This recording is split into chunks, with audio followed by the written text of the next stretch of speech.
of our chairperson, Mr. Colin Nicholas. Mr. Colin is the founder and coordinator of the Center for Orang Asli Concerns, COAC, based in Subang Jaya. And also joining Mr. Colin today is our guest speaker, Mr. Gordon J. Thomas, who will present his speech entitled Sustainable Lifestyles of Local Communities. So without further ado, please welcome Mr. Colin and Mr. Gordon. Thank you very much, and thank you to Unicel and EDCOM for inviting us today. I have pleasure to introduce Gordon. No? Gordon John Thomas, we always call him Gordon John, not Gordon Thomas, was born and raised in Sabah and is a member of the Tatan Dusun ethnic group. He graduated with a degree in biotechnology from UMS Sabah in 2004. He joined PACOS in 2009 as a volunteer, and PACOS stands for Partners for Community Organizations Sabah, and is one of the main NGOs working on Indigenous people's issues in Sabah, and also run by Indigenous peoples themselves. Since 2002, Gordon has been the coordinator of the National Resource Management Program in PACOS. Now, we have heard some very interesting comments this morning, some of them relating to Orang Asal Indigenous people's issues. I hope Gordon will address them today, and without much further ado, I give the floor to him. Thank you, Colin, for the brief introduction. So once again, my name is Gordon. So I'm working with PACOS Trust since 2009. So today I will present more on the adaptation to how the indigenous people adapt on climate changing. So hold on. Sure.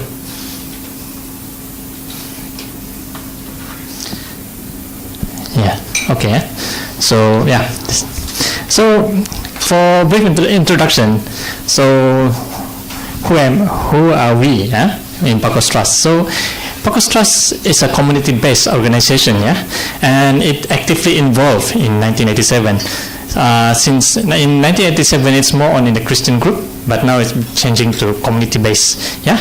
So we are mainly dedicated to support the indigenous people in Sabah, and it sees itself as an organization that strives to empower through systematic building and community organizing. So this is our network.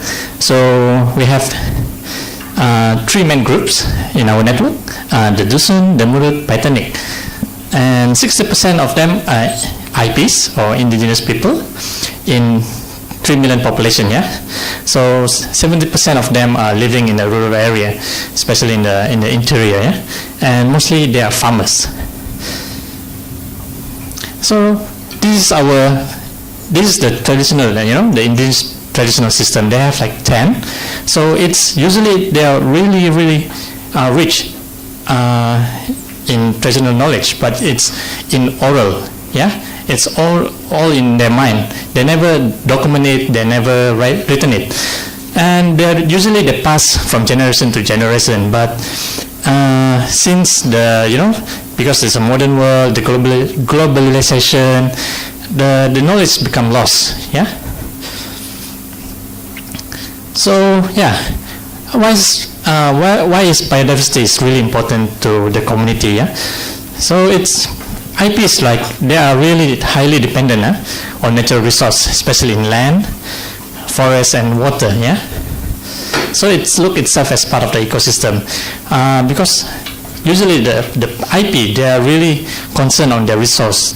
And it's the culture is depend on the resource. And they are mostly the IP taken care and used efficiently. They also respect to the living and the non-living spirit, and they use this concept, the Gompi Guno concept, or the use and care concept.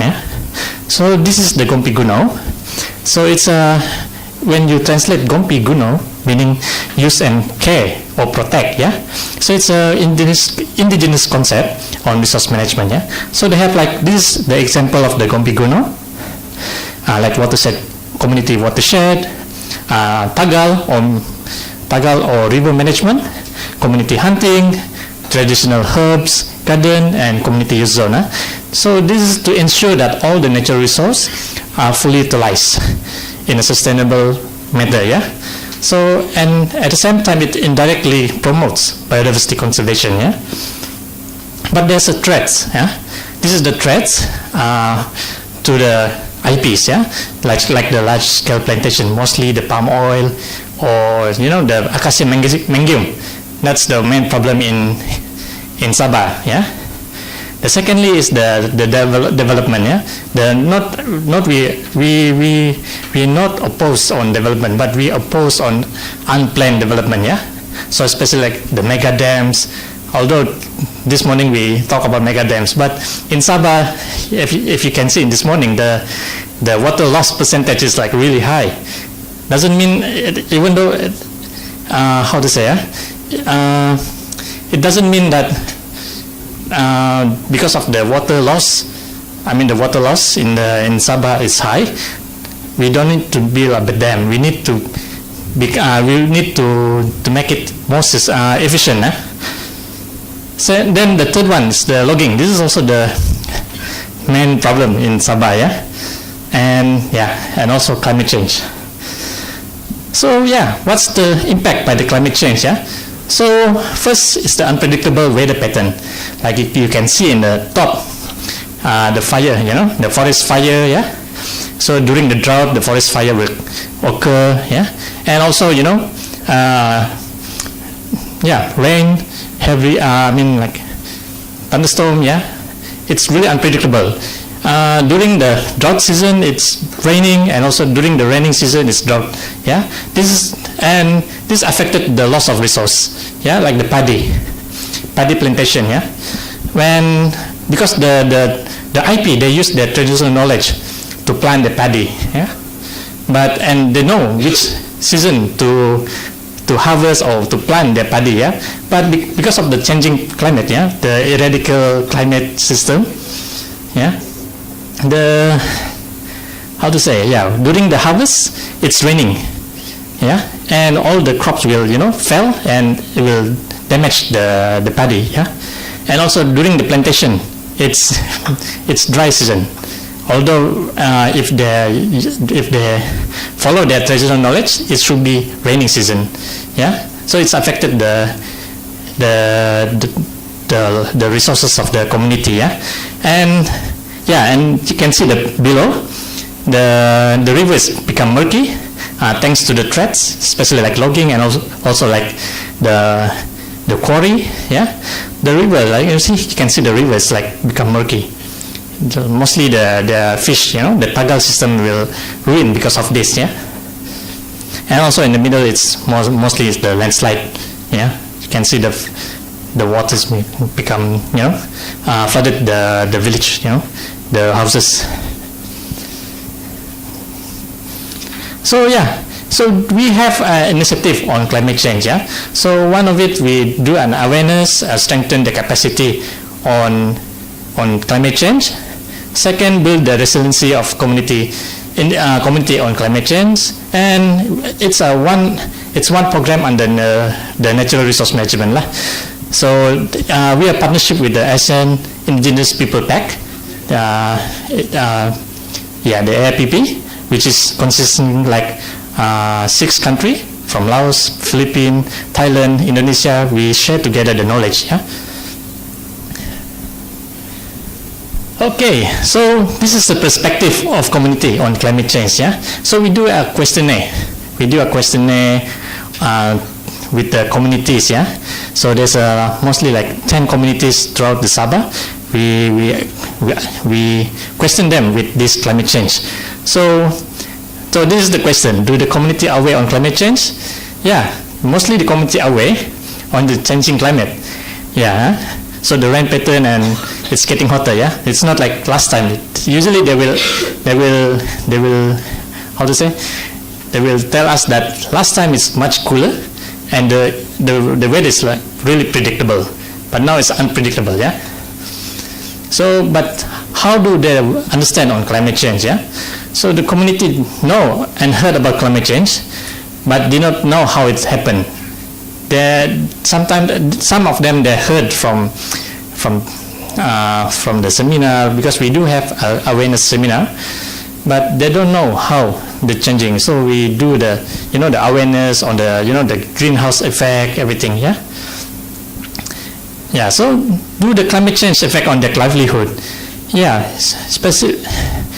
They've been affected by the climate change, but they still continue on farming activities, although the yield is declining. So they use pesticide and fertilizer, and so this is what their needs, the participatory assessment on the IP's needs, So what they want to do is developing the community protocols, their own protocols, and also capacity building and activities, So this is our initiative. So there's two initiatives. One is the documentation and sharing of traditional knowledge, mostly on risk and adaptation, how they're dealing with the risk management. So another thing is the community-based natural resource management. So they do some protocols on zoning and land use, their resources, how they manage their resources, river management, traditional plants. At the same time, we also have the technology integration, like organic pesticide and fertilizer, or EM, the effective microbes, the system rice intensification, or SRI, to increase the yield of their paddy, and also the waste management. So this is what I tell about just now. So we do have a climate change awareness. This is to provide the knowledge and the awareness for the IPs.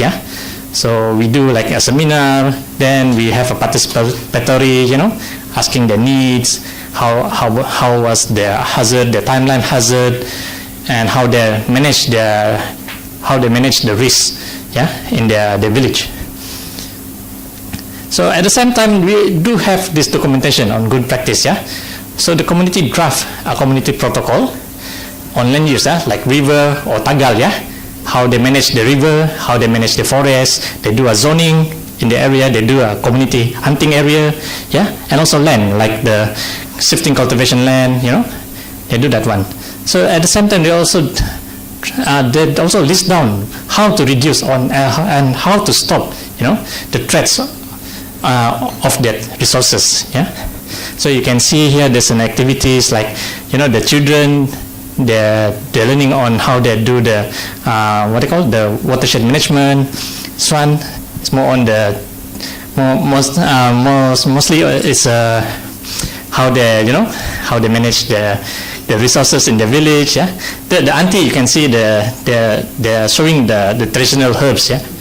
And at the end, how the uncle, he teaching his child, how to catch fish using the bamboo, the bamboo trap, or the bubu, they call it. So so they list down the traditional knowledge on risk management. So like rain, flood, landslide, and soil erosion hazard. So the adaptation is, this is the adaptation, the traditional knowledge. They plant bamboo or cassava. Cassava is ubi kayu in landslide and soil erosion prone area, especially in the hillside and also the river bank. So another thing is that they will stop or reduce the land clearing in the prone area. I mean in the landslide area. So on drought and forest fire hazard, the adaptation is like watershed protection. They will prohibited or gazetted the area where the watershed, the watershed. So in drought season, the waters will still flowing. So they also make a fire breaker, or they call it mogulat. This is one very unique fire breaker. They use the bark of the banana. They cut it half, and they wrap in the crop, their crop, like durian or any durian. So they tie it up. So the fire, when the fire comes, it will protect the crop. And other thing is the plant banana tree around the plantation. They do that one. That's their risk management.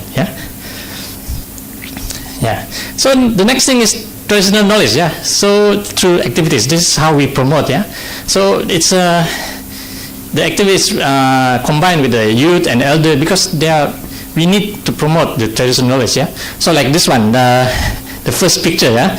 It's more on theater. We do a community theater. Yeah. We teach them, and they will do the theater and more on their resource management. Yeah. Like this one, this is more on for the Tagal. You know, the river management. In the middle is more on the participatory mapping. So they do like a resource map on their village. You can see they draw their map and their zoning, where is all their resources. Yeah. And the third is more on like outdoor activities. This is more on like we call it the My Dream River. Yeah. So the youths and the elder, they do a river, how they manage the river. Yeah. So they will, this is how we do to promote this traditional knowledge, so it will preserve. Yeah. So the other thing is the marking of the important plants. Yeah. This is really important because mostly our medicine plants, it's depleted, or what they call pupus. Yeah. So, extinct. Yeah. So we do a documentation on the important plants, and we do a mapping on the the mapping of the village, where's the important plant was. Yeah. So they can not only to promote the what they call to not only to document the plants, but also it's to promote the ecotourism in their village. Yeah. So you can see the uncle, he teach how to he teach how to use the herbs.